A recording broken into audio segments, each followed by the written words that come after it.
আমি ইকরাকে সুইসাইড করতে ট্রিগার করি নাই। ইকরা শুরু থেকেই, আমাদের সম্পর্কের শুরু থেকেই অনেক সন্দেহপ্রবণ ছিল। আর এই সন্দেহ প্রবণতার কারণে আসলে আমাদের সম্পর্কটা বেশ টক্সিক হয়ে গেছিল। আর এই টক্সিসিটির মধ্যেও আমরা আসলে সংসারটা চালায় যাচ্ছিলাম। এই যে মানুষটা চলে গেল আমাদেরকে রেখে, এই যে মানুষটা মারা গেল, আমার সহধর্মিনী, ওরে নিয়ে আসলে আমার কতটুকু বলা উচিত আমি আসলে জানি না, কিন্তু সময় চলে আসছে অনেক কিছু আপনাদেরকে আসলে জানানো উচিত, আপনাদেরকে জানাইতে হবে আমার, কারণ আপনারা একতরফা ভেবে যাচ্ছেন বিষয়টাকে।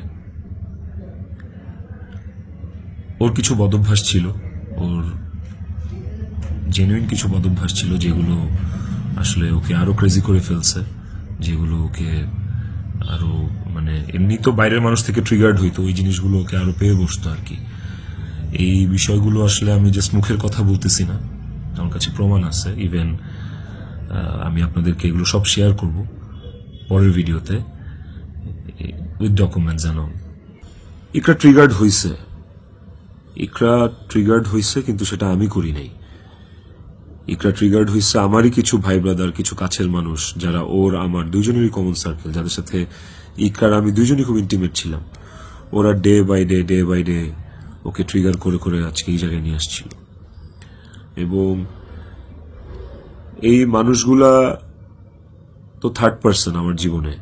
একটা সংসার তখনই টক্সিক হয় যখন বাইরের মানুষরা ওই সংসারের মধ্যে ইনভলভ হওয়া শুরু করে, বাইরের মানুষগুলা ওই সংসারে হাজবেন্ডকে বা ওয়াইফকে ট্রিগার করা শুরু করে। এই মানুষগুলা সম্পর্কে আমি পরে অন্য একটা ভিডিওতে হয়তো বলবো, বা এই মানুষগুলো সম্পর্কে ওরা যারা নিজেদেরকে কাকরাইল মসজিদের ইমাম সাহেব মনে করে আমার সংসারে ইন্টারফেয়ার করছে, তাদেরকে নিয়ে পরে কথা বলবো উইথ প্রুফ। কিন্তু এখন আসলে আমি এইসব বিষয়ে বা অন্য কাউকে এক্সপোজ রিভিল করার মতো আসলে মেন্টাল পরিস্থিতিতে নাই। আমি কতটুকু গুছায় কথা বলতে পারতেছি আমি সেটাও জানি না, কিন্তু আমি ইকরাকে সুইসাইড করতে ট্রিগার করি নাই, শি ওয়াজ ট্রিগার্ড। এবং এই বিষয়টা আপনারা, আমি যে স্ক্রিনশটগুলো প্রোভাইড করব, ওই স্ক্রিনশটগুলো দেখলে আপনারা বুঝবেন, যেখানে একটিবারের জন্য আমি ওকে কোথাও বলি নাই যে আমি ওর সাথে থাকবো না। আর আমার পুরো কনভারসেশনে আমি কখনো ওকে গালিগালাজ করি নাই, আপনারা সেটা পাবেন না। বরঞ্চ ও আমাকে অনেক গালিগালাজ করছে, অনেক উল্টাপাল্টা কথা বলছে, অনেক থ্রেট দিচ্ছে, অনেক কিছু করছে। তো আমি ট্রিগার করি নাই, আমি অন্তত চাই নাই যে ও সুইসাইড করুক। আমার কাছে ইকরা শুধু আমার ওয়াইফ ছিল না, আমার কাছে এত টক্সিসিটির পরে এসেও ইকরা আমার কাছে আমার সন্তানের মা ছিল। এটা আমার কাছে অনেক বড় একটা ব্যাপার ছিল।